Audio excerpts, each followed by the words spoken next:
여러분 안녕히 주무셨습니까? 참 좋은 아침입니다. 우리 2016년 4월 5일 화요일 말씀으로 드리는 오늘의 번제 함께 합니다. 사무엘상 15장 1절부터 23절까지 말씀으로 같이 합니다. 우리는 17절부터 마지막까지 같이 읽습니다. 시작.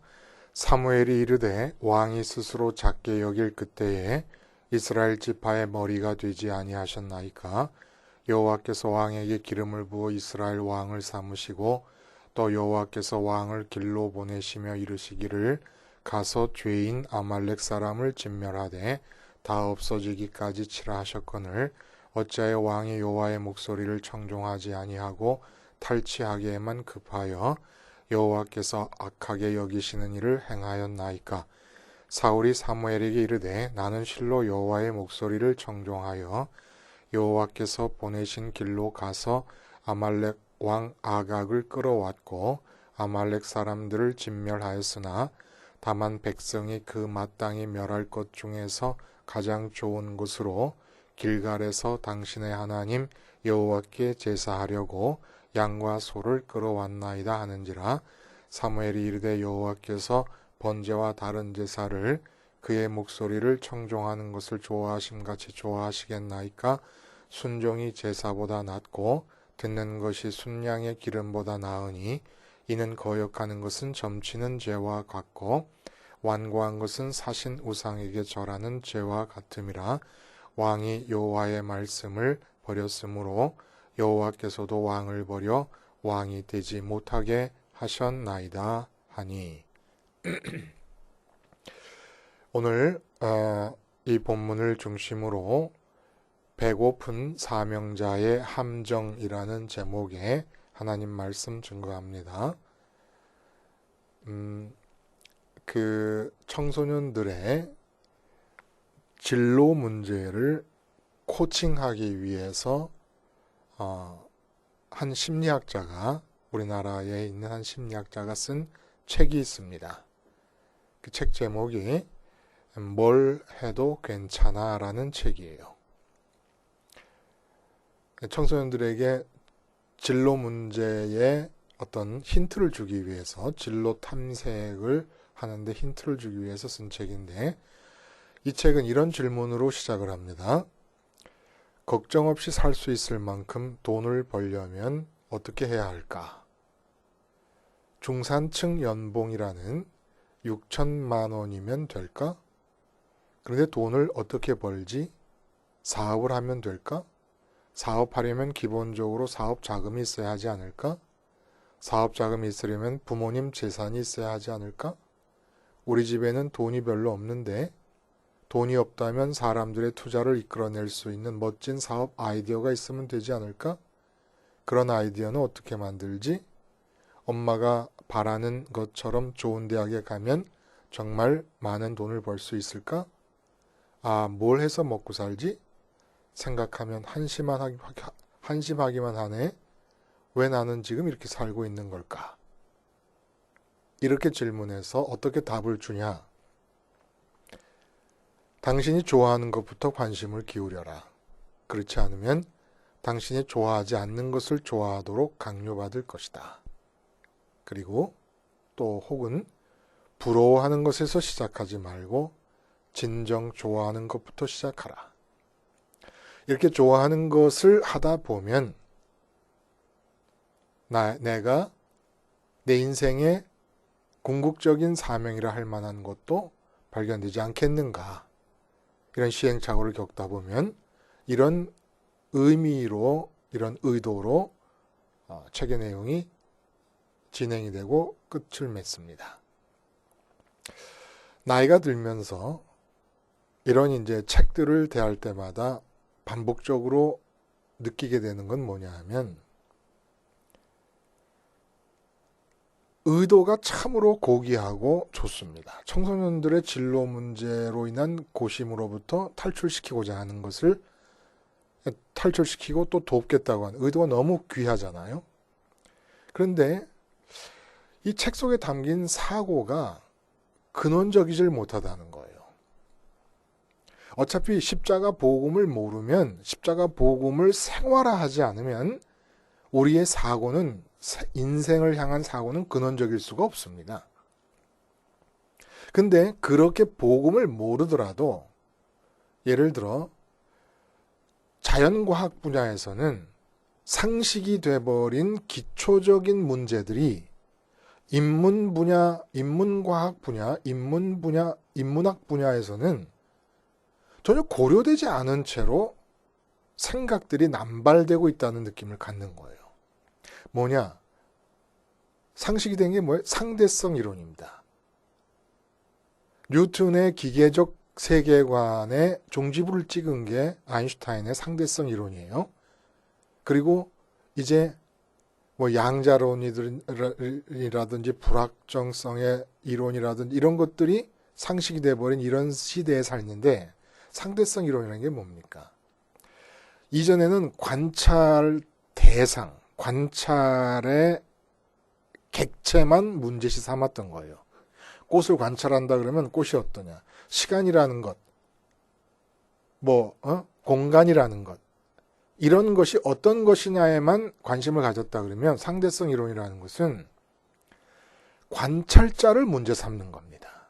관찰자의 조건과 상황에 따라서 관찰하는 대상도 다른 결과로 관찰된다는 겁니다. 이게 상대성 이론 아니에요? 그러니까 진로를 생각할 때도 사명을 생각할 때도 무엇을 할 것인가만 자꾸 생각하는 거예요. 내가 누구냐를 묻질 않는 겁니다. 그러니까 어떤 결과를 초래하느냐? 보세요. 당신이 좋아하는 것부터 관심을 기울여라. 부러워하는 것을 시작하지 말고 진정 좋아하는 것부터. 이게 말이 돼요? 부러워하는 것을 시작하지 말고 진정 좋아하는 것부터 시작하라. 부러워하는 게 좋아하고 있는 겁니다. 아니, 좋아하는 걸 부러워하지. 좋아하지 않는 걸 가진 사람을 부러워합니까? 그리고 당신이 좋아하는 것부터 관심을 기울여라. 이게 왜 문제냐? 상대성 이론을 봐도 어떤 행동을 할 것이냐가 문제가 아니라 그 행동을 하는 주체인 내가 문제라는 거예요.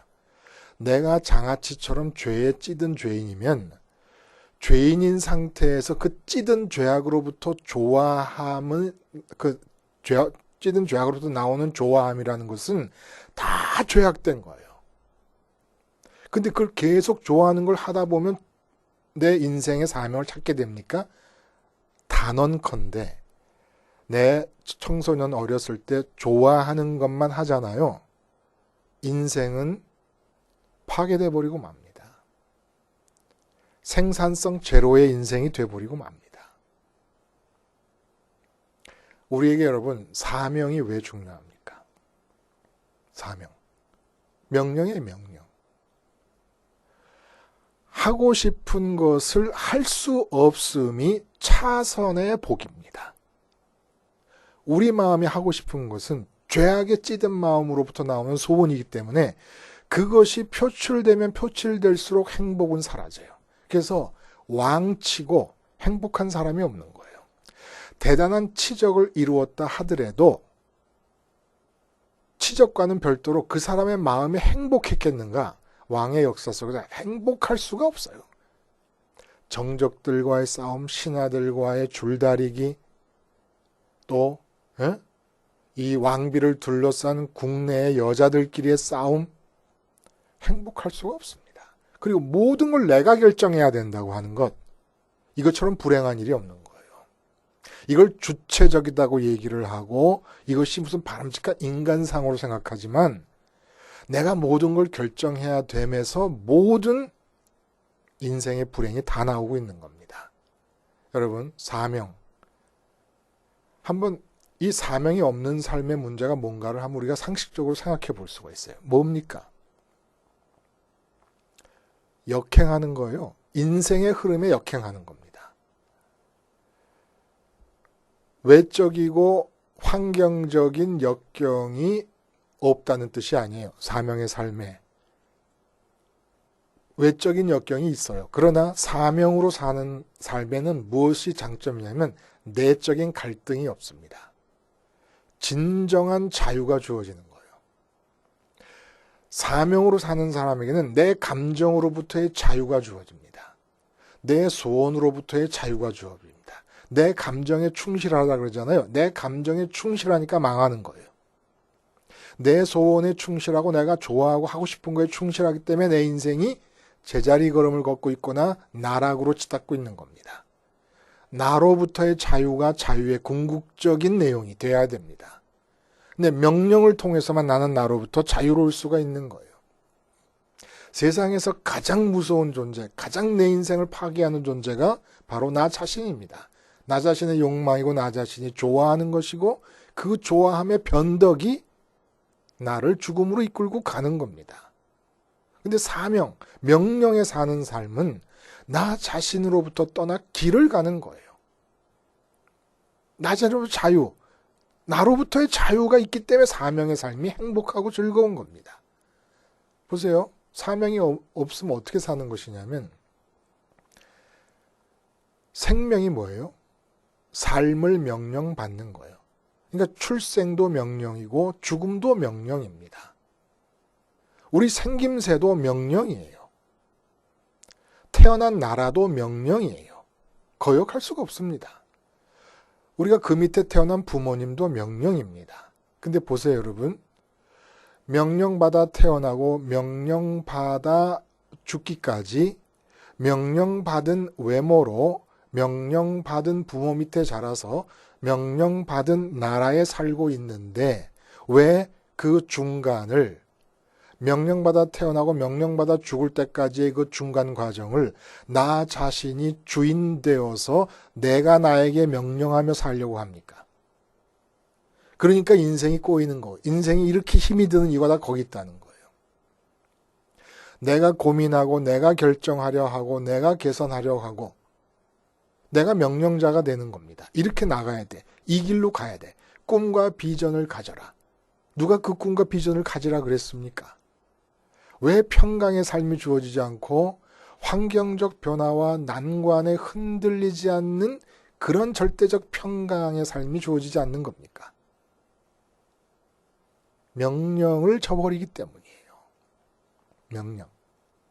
우리는 사명하면은 먼저 이런 생각을 해요. 아까 그 책에 뭐래도 괜찮다는 책에 뭐라 그러냐면 21세기 교육협의회에 따르면 미국에 있는 21세기 교육협의회입니다. 120세까지 늘어날 평균 수명에 맞게 살기 위해서는 그렇게 늘까요, 과연? 하여간 평균 10개에서 15개의 직업을 가질 수 있어야 한답니다. 그리고 현재 2011년을 기준으로 미국인들은 평균 7.4개의 직업에 종사하다 은퇴한다는 거예요. 그래서 우리가 사명을 생각하면은 어떤 직업을 가지고 살아야 하는가, 어떤 활동을 해야 하는가에 초점을 맞춥니다. 목사로서 사역의 사명, 선교사로서의 사명, 뭐 아니면 사업가로서의 사명, 주부로서의 사명 등등. 근데 이 사명에 대한 접근 방식의 오류라는 거예요. 무엇을 할 것인가로 접근하면 안 된다는 겁니다. 그럼 어떻게 해야 사명을 찾고 사명대로 삶을 살 수 있느냐? 어떤 활동을 하며 살 것인가를 관심하기 전에, 무엇을 할 것인가를 관심하기 전에 내 인생을 출발부터 끝까지, 그리고 내 외모, 내 나라, 내 부모님까지 다 명령하신 그 하나님을 좋아함으로부터 사명의 삶은 시작합니다. 명령을 따르려 하기 전에 명령자를 좋아해야 됩니다. 명령자를 좋아하고 명령자로 마음이 흡족하고 만족해야 되고 행복해져야 됩니다. 그리고 나면 명령자를 사랑하게 됩니다. 이 명령자를 사랑하는 단계에서 우리가 말하는 사명이라는 게 나오는 거예요. 좋아하고 만족하고 사랑하라. 누구를? 명령자를. 명령자 되시는 하나님을. 좋아하는 게 뭐예요? 사람은 마음이 비어있기 때문에 채우려고 합니다. 좋아한다는 것은 채운다는 얘기예요. 그래서 그 명령자이신 하나님을 좋아합니다. 그러면 만족해요. 마음의 배가 부르게 됩니다. 그러면 사랑해요. 사랑이 뭐예요? 명령자를 기쁘게 해주고 싶은 마음이 있습니다. 기쁘게 해드리고 싶은 마음이 생기는 거예요. 여기서 사명이 나오는 거예요. 사명적 활동이 나오는 것이고. 그러니까 진정한 사명이라는 것은 사실은 활동이기 전에 삼라만상이 있을 것을 명령하시고 나의 출생과 사망을 명령하시고 나의 나라와 나의 부모님과 나의 육체의 생김새까지도 명령하신 그 하나님을 좋아하고 그 하나님으로 만족하고 그 하나님을 사랑하는 나 자신이 되는 것. 이게 바로 진정한 의미에서 우선적인 사명이에요.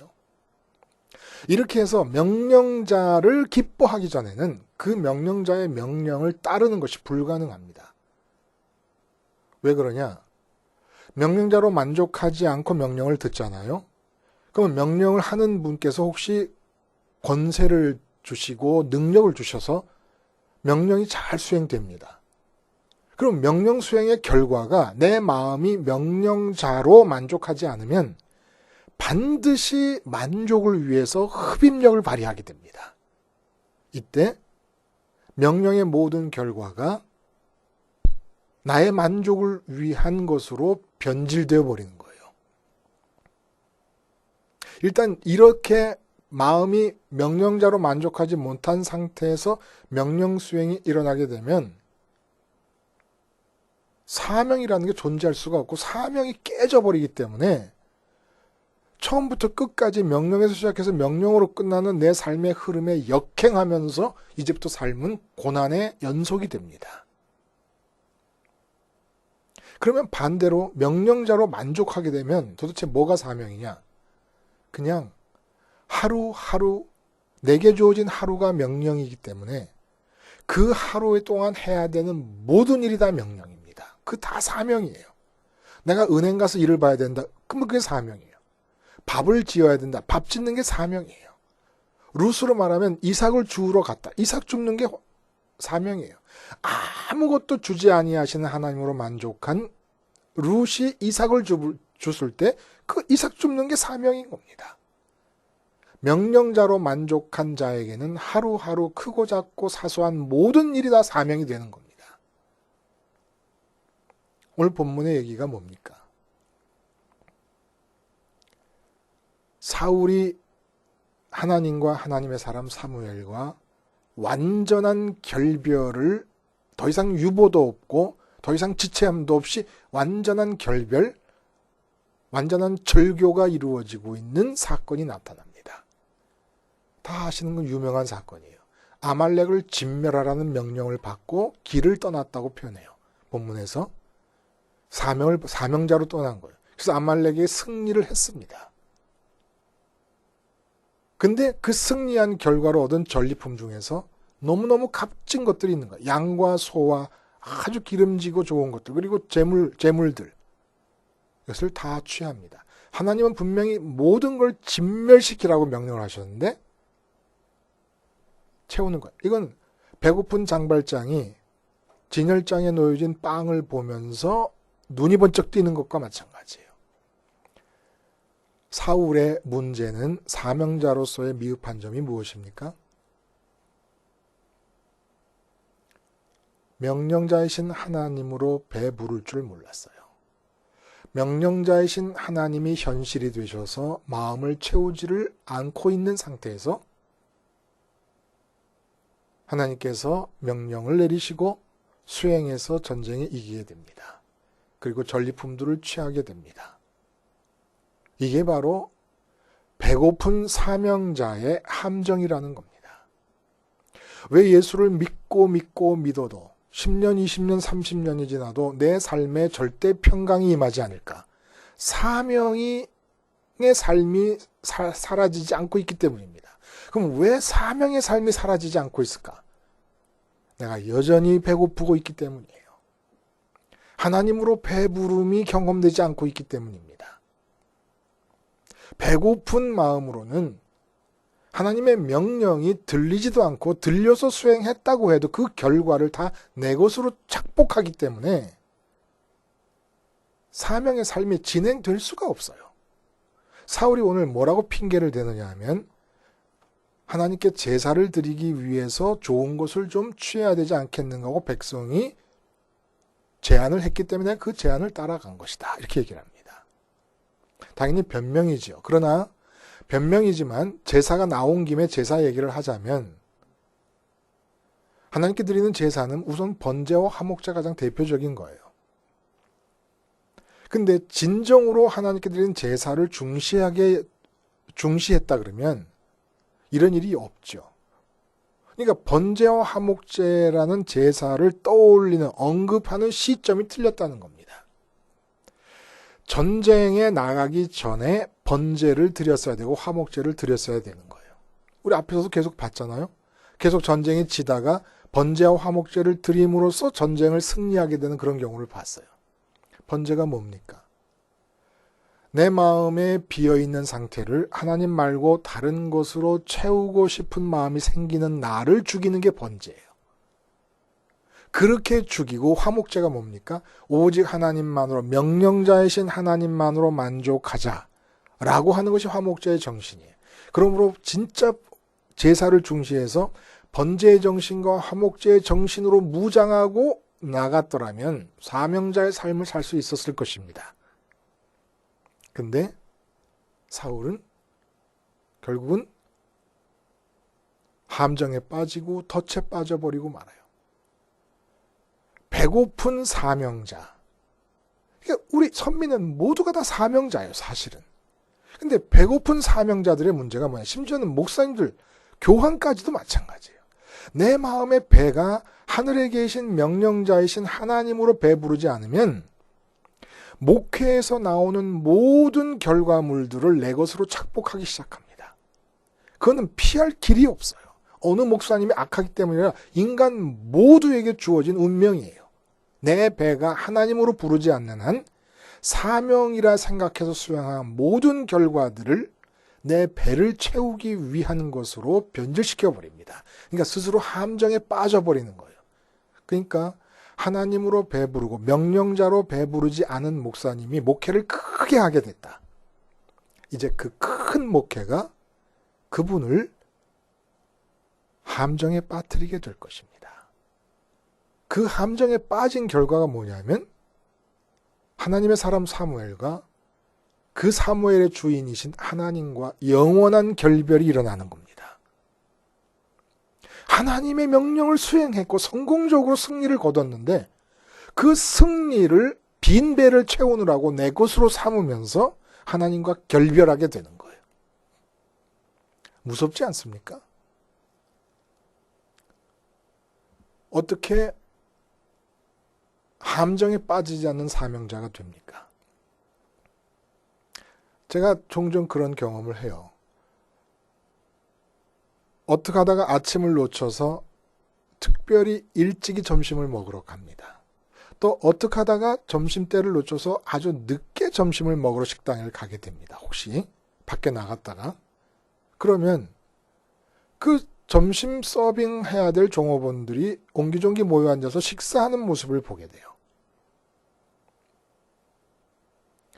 근데 3시쯤 갔을 때 보게 되는 광경이거든요. 오후 3시. 오후 3시까지 점심을 못 먹었다. 혹시 아침에 바빠가지고 애들 학교 보내고 그러느라고 이 식당에 나와 일하게 되시는 어떤 아주머니가 계신다 그러면 3시까지 기진맥진할 것이에요.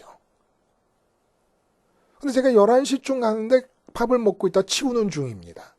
밥을 먹이고 서빙을 하니까 더 든든할 수 있을 것 같아요. 독일에서 유학을 마치고 이제 다 돌아올 때 컨테이너를 빌려가지고 몇 집을 이렇게 합해서 짐을 싣고 이렇게 돌아오기도 합니다. 그때 꼭 모든 짐을 다 실어놓고 맨 마지막에 컨테이너 문을 열자마자 딱 보이는 자리에 독일 흑맥주 한 2박스를 딱 실어놓습니다. 그러면 여기 세관에서 짐을 푸는 아저씨들이 그 문을 열고 딱 보고 거기다서 아저씨들 감사합니다. 수고해 주세요. 딱 쓰면은 그 흑맥주를 마시고 나서 얼마나 신바람이 나셔서 아주 물건들을 소중하게 다루면서 일을 잘해 주신다는 거예요. 먼저 배 불러야 사명자가 사명을 수행하게 됩니다. 사명적 삶을 살지 않으면 명령을 받드는 삶을 살지 않으면 내가 지금 주어진 하루도 다 명령이라는 생각을 들지 않고 살아가면 내가 나에게 명령을 해야 되고 내가 결정을 해야 되는 삶을 사는 한 평강은 없습니다. 그러면 뭐 신경성에서부터 시작해서 모든 몸과 마음이 다 불편하게 될 겁니다. 사명의 삶만 평강이 있어요. 샬롬이 있고 행복이 있고 기쁨이 있어요. 근데 배부르지 않으면 사명자의 삶을 살 수가 없습니다. 왜 십자가를 생활하자는 겁니까? 이 세상 것으로 채워진 배가 내일이면 고파져요. 그러니까 세상 것으로 채우고 싶어 하는 마음이 생길 때, 사울이 오늘 아말렉의 전리품들에게 마음을 뺏긴 것처럼 이 세상 것이 눈에 보이고 귀에 들려서 부러워지고 좋아하고 갖고 싶을 때마다 십자가에서 죽자는 거예요. 그래서 하늘의 하나님만으로 만족해야 된다라고 하는 그 기도를 십자가를 중심으로 하는 주기도를 통해서 내 배를 채우자는 거예요. 명령자신 하나님으로 배를 채워요. 그리고 하루를 살아가면 완전한 자유의 삶을 살 수가 있습니다. 모든 것이 명령입니다. 내가 결정할 필요 없어요. 주어지는 대로 하나님께 기도드리며 하루하루 주어지는 과제를 수행해 나가면 되는 겁니다. 이게 사명적 삶을 사는 거예요. 그래서 십자가 생활을 통해서 배부른 사명자가 돼서 하루를 살아가는 겁니다.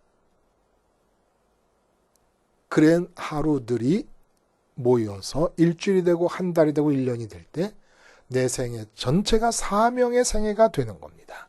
꼭 무슨 목사가 돼야 된다, 선교사가 돼야 된다. 하루하루 명령을 받고 살다가 선교사가 될 수도 있고 목사가 될 수도 있고 사업가가 될 수도 있죠. 그러나 무엇을 하느냐보다 더 중요한 것은 내가 명령자로 배부른 사람이 되느냐라는 게 더 중요한 사실이라는 겁니다. 명령자로 배부르기만 하면 휴지를 주워도 사명이에요. 뭘 해도 사명이고 그 사명적 삶에 하늘의 평강이 절대적으로 임하게 될 것이에요. 외부적 환경적 역경 난관이 없다는 얘기가 아닙니다. 그러나 아무 상관없이 뚫고 나갈 수 있는 것이 사명자의 평강이에요. 이러한 명령자로서 배부른 참 사명자들이 되셔서 오늘 하루도 사명의 삶을 사시면서 다른 사람이 생각도 꿈도 못 꾸는 평강을 누리실 수 있기를 바랍니다. 기도하시겠습니다. 하나님 아버지, 당신을 우리의 배부름을 위해 주시기로 작정하신 그 사랑 앞에 감사의 감사를 드립니다. 십자가 생활화를 숟가락으로 하나님을 먹음으로 배불러 오늘 하루도 사명의 삶을 살게 해 주시옵소서. 예수님의 이름으로 기도하옵나이다. 아멘.